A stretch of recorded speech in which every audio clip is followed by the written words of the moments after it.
ভোরবেলা প্রায় 3:45 নাগাদ আমরা কামাখ্যা মন্দিরে লাইন দিয়েছি।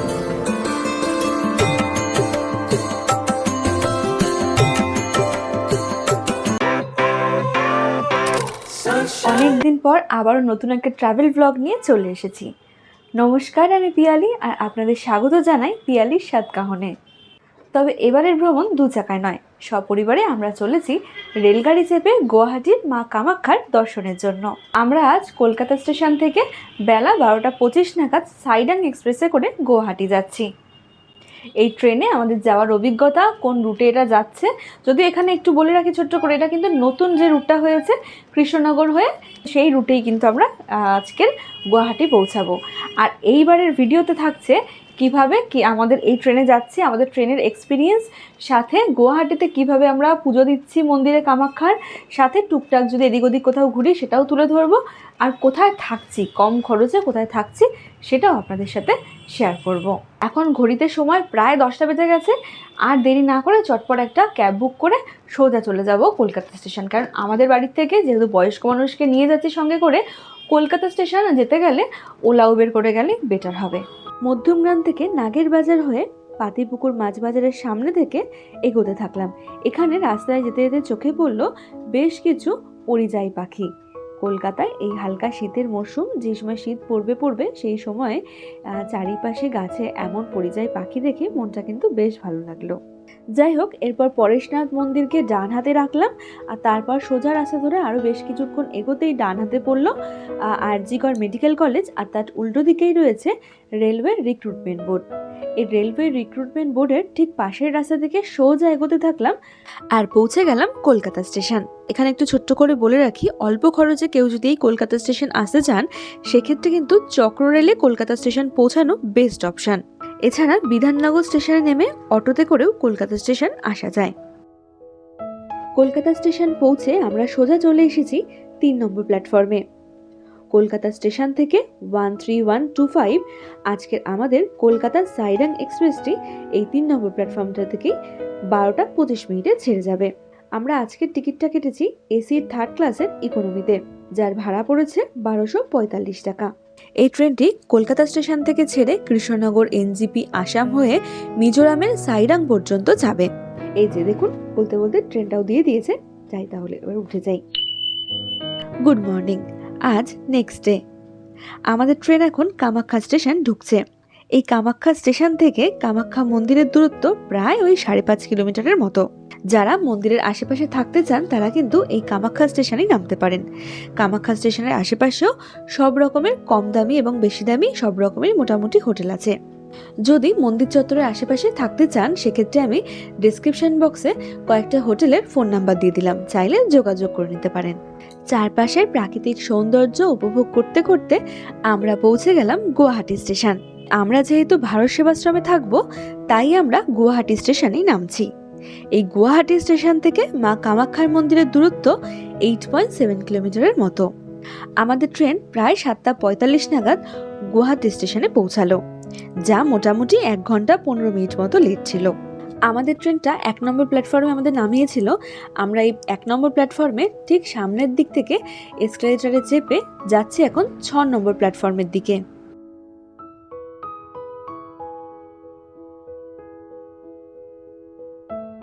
প্ল্যাটফর্ম থেকে বেরিয়ে প্রচুর অটো টোটো আছে, তবে স্টেশন থেকে ভারত সেবাশ্রম মাত্র 3 কিলোমিটারের মতো দূরত্ব, যা যেতে এখান থেকে অটো এবং টোটো চাইছিল ভাড়া 200, 300, কেউ আবার 400 টাকা পর্যন্ত, যা আমাদের অত্যাধিক বলেই মনে হয়েছে। তাই আমরা স্টেশন থেকে সোজা রাস্তা ধরে প্রায় 500 মিটার মতো হেঁটেই নেপালি মন্দির আছে, সেখান থেকে পার্মানেন্ট যে অটো স্ট্যান্ডগুলো থাকে সেখান থেকে জনপ্রতি 15 টাকা করে ভারত সেবাশ্রম চলে যাচ্ছি। এই যে রাস্তার উপরেই একদম ঠিক ভারত সেবাশ্রমের সামনেই অটো থেকে নামলাম, এই যে সোজা ভারত সেবাশ্রম। আর আমরা যেদিন এসেছি তার পরের দিন ছিল জগদ্ধাত্রী পুজো, তাই ভারত সেবাশ্রমের সামনে কিন্তু সুন্দর মতন প্যান্ডেল রয়েছে, ঠাকুরও আছে, পুজো হবে আগামীকাল। যাই এবার ভেতর দিকে যাওয়া যাক। ভারত সেবাশ্রমের দোতলায় রয়েছে এটা ডান দিকে একটা অফিস ঘর। এখানে এসে কথা বলেই আপনারা চাইলে এখানকার রুম বুক করতে পারেন। আপনারা চাইলে ওভার ফোনেও আগে থেকে কথা বলে রুম বুক করে নিতে পারেন। তাছাড়া স্পট বুকিংও হয়, মানে যেদিনকে আপনি এখানে এসে থাকবেন সেদিন যদি রুম এখানে অ্যাভেলেবেল থাকে তার উপরেই আপনারা রুম পেয়ে যাবেন। এটা হলো ভারত সেবাশ্রমের মন্দির।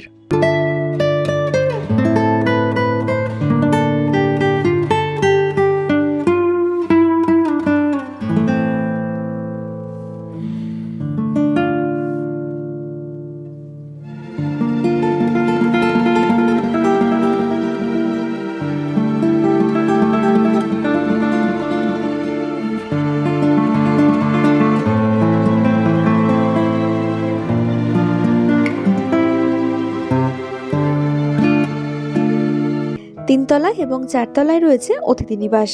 এই যে এটা একটা রুম, এখানে একসাথে কম করে 6 থেকে 7 জন কিন্তু অনায়াসে থাকা যায়।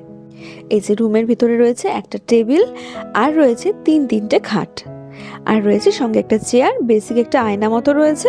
ব্যাস এটুকুই, মোটামুটি যেটুকু থাকতে একদম প্রয়োজনীয় সেটুকু জিনিসই মোটামুটিভাবে রয়েছে এখানে। সাথে রয়েছে একটা ব্যালকনি। তবে ঘরটার মধ্যে কিন্তু হাওয়া, আলো, বাতাস কিন্তু যথেষ্ট আছে।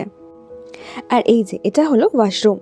আমরা যেই সময় এসে পৌঁছেছিলাম সেই সময় যিনি এখানকার মেনটেনেন্সে আছেন তিনি সেই সময় এসে পৌঁছায়নি, তাই আমাদেরকে বলা হয়েছিল কিছুক্ষণ ওয়েট করতে।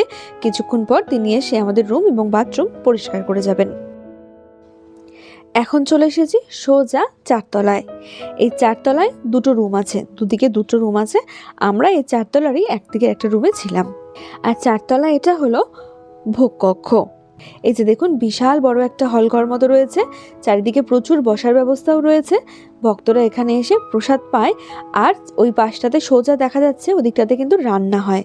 এই ভোগ কক্ষ থেকেও চারপাশের সৌন্দর্যটা কিন্তু ভীষণ সুন্দর।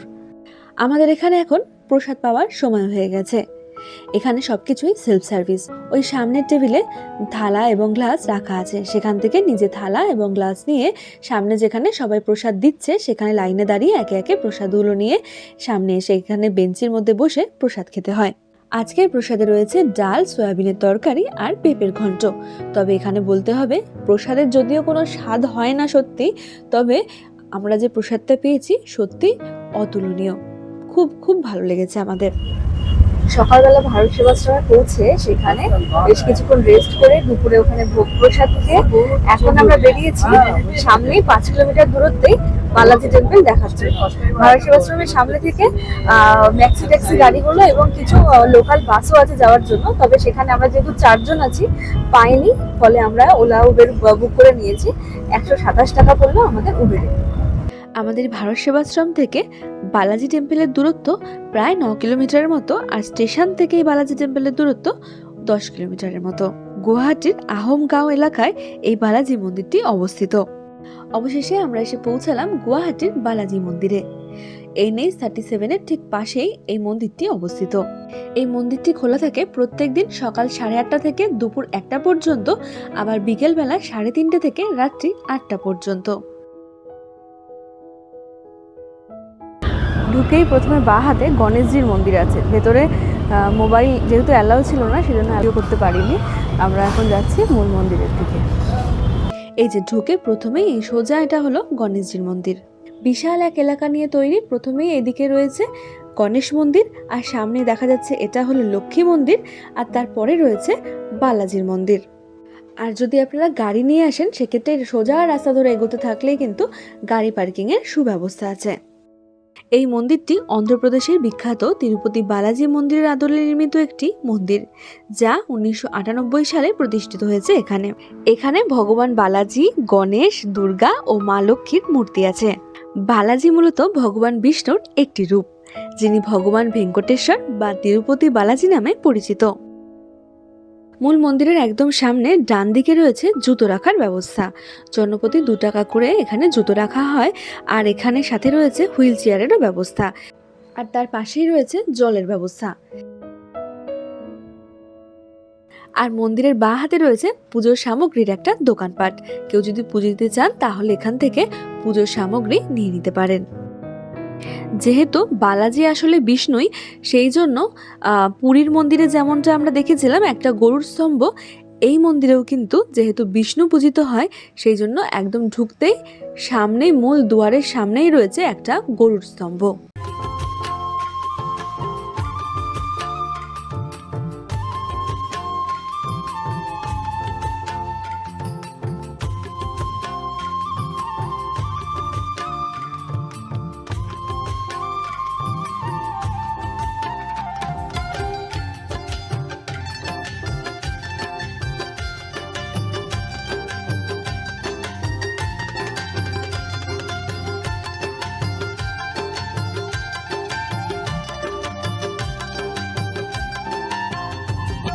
চারিদিকে সুন্দর সাজানো গোছানো গাছপালা ও সন্ধ্যার আলোকসজ্জা এটির একটা শান্ত ও আকর্ষণীয় স্থান করে তুলেছে। এখানে মন্দিরগুলি দর্শন করে বেশ কিছুক্ষণ সময় এখানে কাটিয়ে এখন তড়িঘড়ি ফিরছি আমাদের রুমে, কারণ কাল খুব ভোরভোরই বেরোতে হবে আমাদের পুজো দেওয়ার জন্য। এখন সময় ভোর 3:45। আমরা ক্যাব বুক করে নিয়েছি, চলেছি এখন মন্দিরের পথে। এখানে এসে একটা জিনিস বুঝেছি, আপনারা যদি 3 থেকে 4 জন মোটামুটি থাকেন তবে কিন্তু লোকাল ট্রান্সপোর্টের থেকে র্যাপিডো বা উবের করলে আপনাদের খরচটা কম পড়বে। এই যে অবশেষে দেখা মিলল মা কামাখ্যার মন্দিরে যাওয়ার মূল তোরণের। আপনারা যদি গুয়াহাটি স্টেশন থেকে বাসে করে আসেন সেক্ষেত্রে কিন্তু এই মূল তোরণের বাইরেই আপনাদেরকে বাস থেকে নামতে হবে।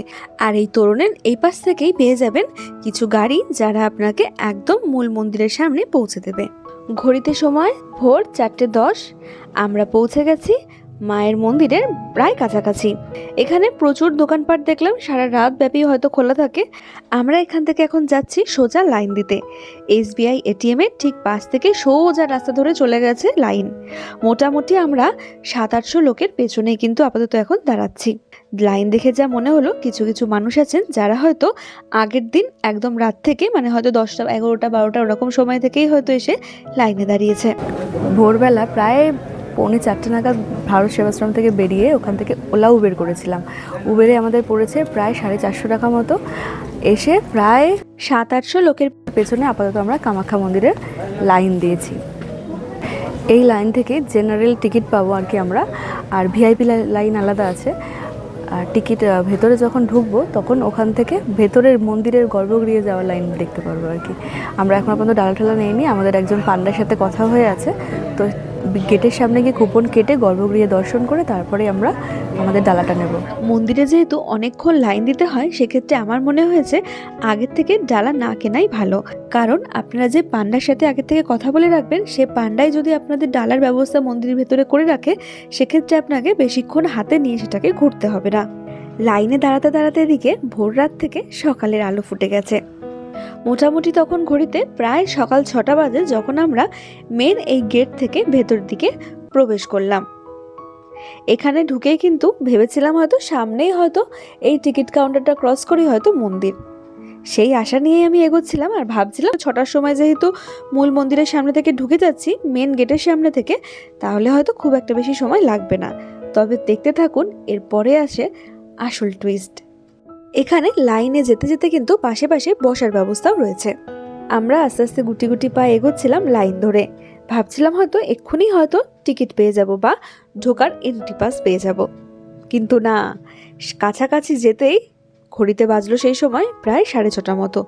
বন্ধ হয়ে গেল গেট, আবার অপেক্ষা করতে হবে। এখন মোটামুটি যা বুঝছিলাম হয়তো 10-15 মিনিট বা আধা ঘন্টা পরেই হয়তো গেটটা খুলে দেবে, কিন্তু তা নয়। এখানে একই জায়গায় যখন একবার করে গেট খুলছিল তারপর কিছু মানুষকে তো ছাড়ছিল, তারপর আবার প্রায় মাঝখানে পুরোপুরি 1.5 ঘন্টার একটা গ্যাপ ছিল। সেই গ্যাপেই আমরা পড়লাম। 6:30টার সময় গেটটা বন্ধ হয়ে গেল আর ঠিক 6:30টার সময় আমরা এখানে বসে গেলাম রেস্ট করতে। এই যে দেখুন, বলেছিলাম না লাইনের পাশাপাশি সিট আছে, সকলেই মোটামুটি প্রায় কিন্তু বসে গেছে সিটে। এখন যেখানে লাইনে দাঁড়িয়েছিলাম এখানে সামনেই চোখে পড়লো একটা মন্দির।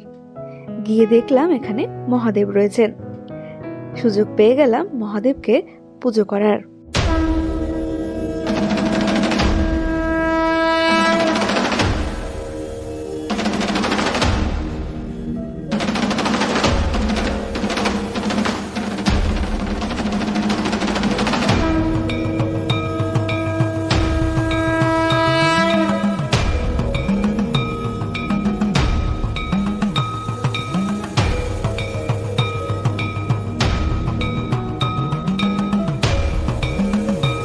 এখন সময় সকাল 8টা। আমরা চলে এসেছি আমাদের গেট পাস নিতে। সামনে সোজা 4টে কাউন্টার আছে, সেখানে কিছুই লাগবে না, শুধুমাত্র নিজেরা দাঁড়ালে সেখানে ছবি তুলে স্ক্যান করে একটা আই কার্ড বা গেট পাস দেওয়া হয়, যেটার মাধ্যমে আপনারা মন্দিরে প্রবেশ করতে পারবেন। কারণ এই মন্দিরে সারাদিনে মোট 2000 জন দর্শনার্থী গর্ভগৃহে প্রবেশ করতে পারে, সেই জন্যই এই ব্যবস্থা। তবে এই জেনারেল পাসে কিন্তু কোনো রকম কোনো টাকা লাগবে না। তবে এই পাসটা কিন্তু অবশ্যই নিজেরটা তুলতে হবে, কারণ যেহেতু এখানে প্রথমে বললাম ছবি তোলা হয়। প্রথমে যখন এসে লাইনে দাঁড়িয়েছিলাম তখন মনে হয়েছিল প্রচুর লোকের পেছনে হয়তো আমরা এখন দাঁড়িয়ে আছি, কিন্তু তারপর যখন আমরা 8টা নাগাদ এন্ট্রি পাসটা পেয়ে গেলাম তখন ভাবলাম হয়তো এই এন্ট্রি পাসের পরেই হয়তো মূল গর্ভগৃহে বা মূল মন্দিরের ভিতরে হয়তো আমরা পৌঁছে গেছি। কিন্তু না, এই এন্ট্রি পাসটা কালেক্ট করার পর সেখান থেকেও প্রায় ধরে নিন 300-400 মিটার মতো পাহাড়ি রাস্তা, সিঁড়ির পথ কোথাও কোথাও বেয়ে আপনাদেরকে মন্দিরের এই যে আমরা এখন আছি যেখানে লাইনে, সেখানে আসতে হবে। সকালবেলা প্রায় 4:15 নাগাদ এসে লাইন দিয়েছিলাম জেনারেলে, তারপর 8টা নাগাদ টিকিট পেয়েছি। এই টিকিট পাওয়ার পর ভেতরে মন্দির চত্বরের ভেতরে লাইনে দাঁড়িয়েছিলাম।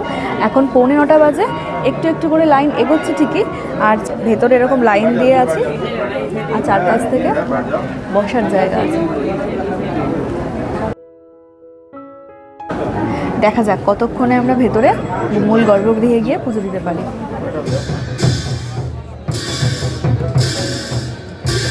কামাখ্যা একটি শক্তিপীঠ এবং সাধনার কেন্দ্র। মা কামাখ্যা বলিপ্রিয়া, তাই মাকে এখানে রক্ত উৎসর্গ করা হয়।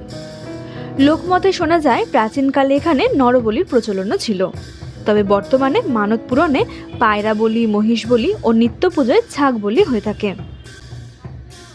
এই যে সামনে ওই নিচে ডান দিকের এই ঘরটাতেই হলো বলি ঘর, এখানেই এখন ছাগ বলি হচ্ছে। লাইনটা যদি দেখা যায় তাহলে এই যে সামনের সোজা লাইনটা এঁকে বেঁকে নেমে গেছে, ওই যে দূরে শেড মতো করা রয়েছে, এগুলো কিন্তু পুরোটাই এই লাইন গর্ভগৃহে যাওয়ার জন্য। তবে একটা জিনিস একটুখানি ছোট্ট করে বলে রাখি, এতক্ষণ যে আমরা এখানে লাইন দিচ্ছি সেটা কিন্তু খুব একটা বেশি কষ্টের হচ্ছে না। মানে যেহেতু উপরে মাথার উপরে শেড মতো করা রয়েছে আর চারিদিকে লাইনের পাশাপাশি কিন্তু বসার জায়গা রয়েছে, আর সাথে মাথার উপরে কিন্তু ফ্যানও রয়েছে, ফলে লাইনে যে কষ্ট বা গরম সেই ব্যাপারটা কিন্তু খুব একটা হচ্ছে না। বাইরের লাইন পেরিয়ে এখন মোটামুটি গর্ভগৃহের সামনাসামনিতেই চলে এসেছি। এখানে আমাদের জেনারেল লাইনের দুপাশ থেকে দুটো লাইন গেছে, একটি অনলাইন ভিআইপি লাইন আর একটি অফলাইন ভিআইপি লাইন। এই দুটো লাইনের ক্ষেত্রেই 501 টাকা করে টিকিট ফেয়ার, কিন্তু খোঁজ নিয়ে জানতে পারলাম এই লাইন দুটোতেও কিন্তু 3 থেকে 4 ঘন্টা মতো লাইন দিতে হয়েছে। তবে তুলনামূলক জেনারেল লাইনের থেকে একটু তাড়াতাড়ি ভিআইপি লাইনগুলো মুভ করছে। ভিআইপি লাইনের টিকিট দুইভাবে পাওয়া যায়, একটা অনলাইন আর একটা অফলাইন।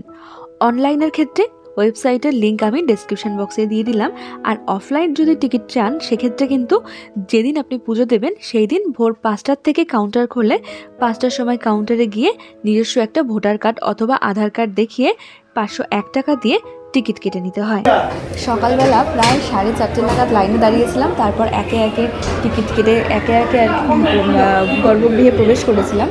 এখন বাজে 1:30, সবেমাত্র আমাদের পুজো কমপ্লিট হলো। তবে এতক্ষণ লাইন দিয়ে সত্যি কথা বলতে ধৈর্য কিন্তু বেশ হারিয়ে গিয়েছিল। তবে ভেতরে যখন গর্ভগৃহে গেলাম, ঠাকুরের এত ভালো করে দর্শন পেলাম এবং পুজো দিতে পারলাম, মন কিন্তু সত্যিই ঘুরে গেছে। তো এতক্ষণ দাঁড়িয়ে পুজো দেওয়াটা কিন্তু সার্থক। মায়ের দর্শন সেরে মন্দিরের ঠিক পরেই রয়েছে গর্ভগৃহ, সেখানে প্রবেশ করে শান্তি মতো ভক্তি ভরে পুজো দিতে পেরেছি মাকে। আমরা যে পান্ডার সাথে কথা বলে রেখেছিলাম আগে থেকে, তিনি মন্দিরের সামনেই আমাদের জন্য ডালা নিয়ে অপেক্ষা করছিলেন, তাতে আমাদের একটু সুবিধাই হয়েছে। এবং আমরা মায়ের বেদি স্পর্শ করে গর্ভগৃহে মায়ের পবিত্র জল নিজের হাতে ঘটে করে আনতে পেরেছি। আমরা গর্ভগৃহ থেকে বেরোনোর পরই গর্ভগৃহ বন্ধ হয়ে গিয়েছিল, আবার এটা খুলবে দুপুর 2:30 থেকে, খোলা থাকবে 5:30 পর্যন্ত। গর্ভগৃহ থেকে বেরিয়ে মন্দির চত্বরের মধ্যেই এমন একটা জায়গা করা রয়েছে, সেখানে আমরা ধূপ দ্বীপ এগুলো জ্বেলে দিলাম। যে সকল ভক্তরা দেবীকে নারকেল দিয়ে পুজো করেন তারা এই বেদিটার উপরেই এসে নারকেল ফাটান। আর তার পাশেই যে মন্দিরটা, এটা হলো দেবী শীতলা। শীতলা মায়ের মন্দিরের পাশ থেকেই রয়েছে সেই লাইন দেওয়ার জায়গাটা গর্ভগৃহে যাওয়ার, আর তার ঠিক এপাশেই রয়েছে যারা ভিআইপিতে টিকিট কাটবেন তাদের ওয়েটিং রুম। প্রথমেই বলেছিলাম এখানে দেবীকে পায়রাও বলি দেওয়া হয়। এই যে এখানে দেখুন, কোনো একজন ভক্তের মানত পূর্ণ হওয়াতে তিনি এখানে এসে জোড়া পায়রা ছেড়ে দিয়ে গেলেন। এমনভাবে কেউ কেউ এখানে মনস্কামনা পূর্ণ হওয়াতে ছাগলও ছেড়ে দিয়ে যায়। মন্দিরের ভেতরে দেখলাম হুইল চেয়ারেরও ব্যবস্থা আছে। 51 সতীপীঠের অন্যতম এই কামাখ্যা। হিন্দু পুরাণ অনুসারে রাজা দক্ষের ইচ্ছার বিরুদ্ধে মহাদেবকে বিয়ে করেছিলেন তার কন্যা সতী। মহাদেবের উপর প্রতিশোধ নেওয়ার জন্য দক্ষ রাজা বৃহস্পতি নামে এক যজ্ঞের আয়োজন করেছিলেন। যজ্ঞে সতী কিংবা মহাদেব কাউকেই আমন্ত্রণ করেননি দক্ষ। মহাদেবের অনিচ্ছা সত্ত্বেও সতী বাবার আয়োজিত অনুষ্ঠানে যান। সেখানে দক্ষ মহাদেবকে অপমান করেন। স্বামীর অপমান সহ্য করতে না পেরে সতী দেহত্যাগ করেন।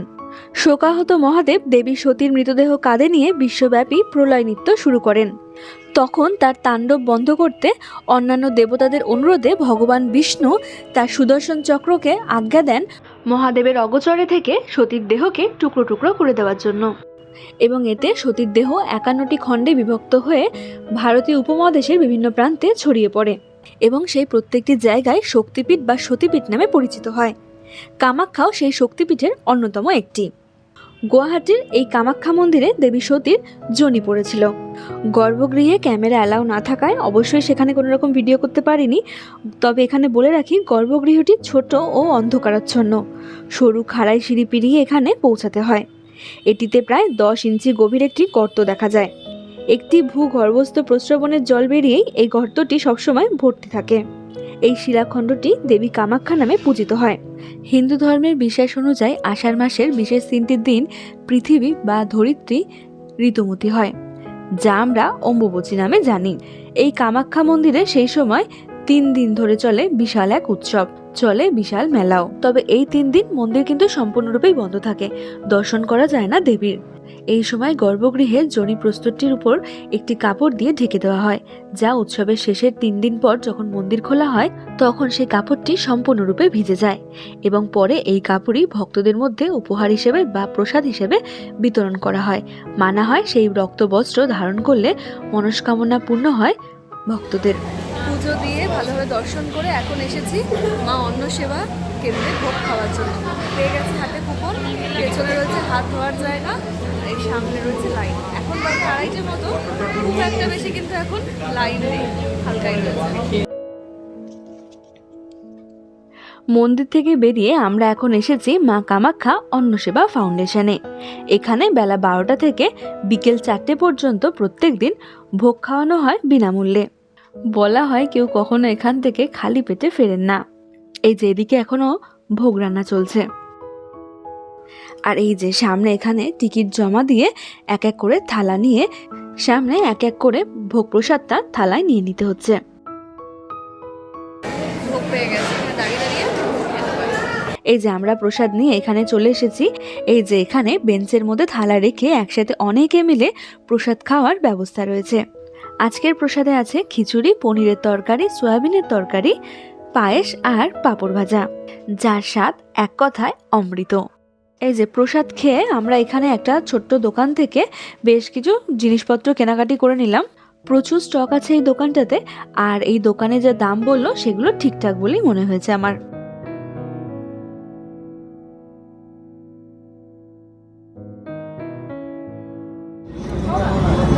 ভোগ প্রসাদ খেয়ে এখানকার লোকাল কিছু দোকান থেকে ঠাকুরের কয়েকটা ফটো ফ্রেম কিনেছি বাড়ির জন্য। এখন যেখান থেকে লাইন দেওয়া শুরু করেছিলাম SBI ATM-এর ঠিক একটুখানি থেকে সেখান থেকে আর কি একটুখানি এগিয়ে বাস রয়েছে, এসি বাস। এখান থেকে উঠেছি আমাদের আগামী ডেস্টিনেশন উমানন্দ টেম্পলে যাওয়ার জন্য, যেখানে আছে মা কামাখ্যার ভৈরব। আমরা স্ট্যান্ড থেকে যেহেতু উঠেছি ফলে বাসটাতে খুব একটা বেশি ভিড় নেই, আর বাসটা কিন্তু এসি বাস। আর এই কামাখ্যা মন্দির থেকে উমানন্দ ঘাট পর্যন্ত বাসে আমাদের ভাড়া পড়েছে মাথা পিছু 25 টাকা করে।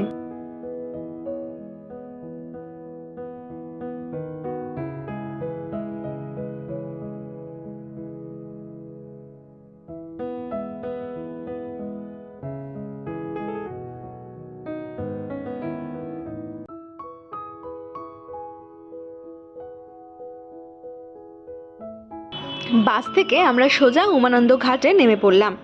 আমরা যখন এসে পৌঁছেছিলাম তখন অলরেডি 4টে বেজে গিয়েছিল, ফলে সরকারি যে লঞ্চটা ছিল সেটা লাস্ট 3:15-তে ছেড়ে গেছে। এখন আমরা সেই জন্য প্রাইভেট লঞ্চে করেই যাব উমানন্দ টেম্পেলে। প্রাইভেট লঞ্চে ভাড়া পড়বে 200 টাকা যাওয়া এবং আসা মিলিয়ে। আর সরকারি লঞ্চটাতে যদি যেতাম সেক্ষেত্রে কিন্তু 40 টাকাতেই যাওয়া আসা হয়ে যেত। চলে এসেছি উমানন্দ ঘাটের কাছে। এখানে উমানন্দ টেম্পেলে যাব আর কি, ঘাট লঞ্চ করার জন্য 200 টাকা করে নিল টিকিট যাওয়া আর আসা মিলিয়ে। এটা এখন আমাদের শেষ লঞ্চ বলছে। সরকারি লঞ্চ সার্ভিস শুরু হয় প্রত্যেকদিন সকাল 9টা থেকে এবং বিকেলবেলা 3:15 পর্যন্ত সেটা চলে। এই যে লঞ্চটা আমাদেরকে নিয়ে যাচ্ছে, এই লঞ্চটায় ওপারে গিয়ে 1 ঘন্টা মতো সময় দেবে আমাদেরকে ওখানে ঘোরার জন্য। তারপর 1 ঘন্টা পর ঠিক এই লঞ্চটায় আমাদেরকে নিয়ে আসবে এপারে।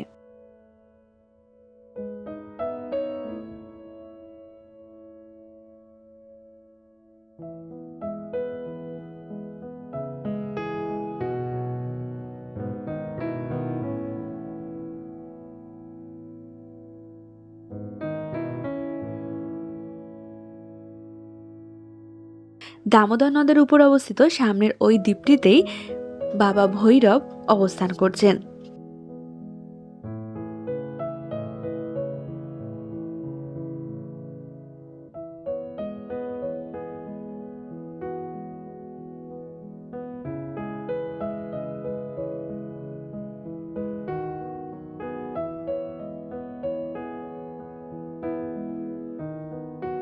লঞ্চ থেকে নেমে সামনে কিছুটা রাস্তা উঁচু নিচু একটু এবড়ো খেবড়ো। এই রাস্তা পেরোলেই পড়বে সিঁড়ির পথ, আর সেই সিঁড়ির পথ বেয়ে যেতে হবে বাবা ভৈরবের দর্শনের জন্য। 4:20-তে আমাদেরকে এখান থেকে নামিয়ে দিয়েছে লঞ্চ। 5টার সময় টাইম দিয়েছে, 1 ঘন্টা হাতে সময় মোটামুটি বলেছে, তার মধ্যে ওখানে পৌঁছাতে হবে। এই লঞ্চে আমরা ফিরব।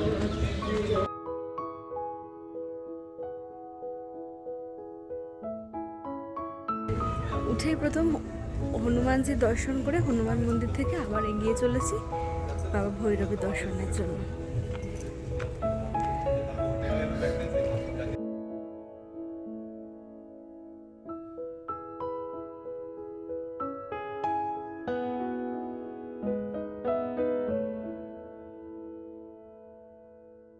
অবশেষে বেশ কতগুলো সিঁড়ি পার করে আমরা চলে এসেছি মূল মন্দিরে। মা কামাখ্যার মন্দিরের মতো এই উমানন্দ মন্দিরও কিন্তু তন্ত্র সাধনার কেন্দ্রবিন্দু।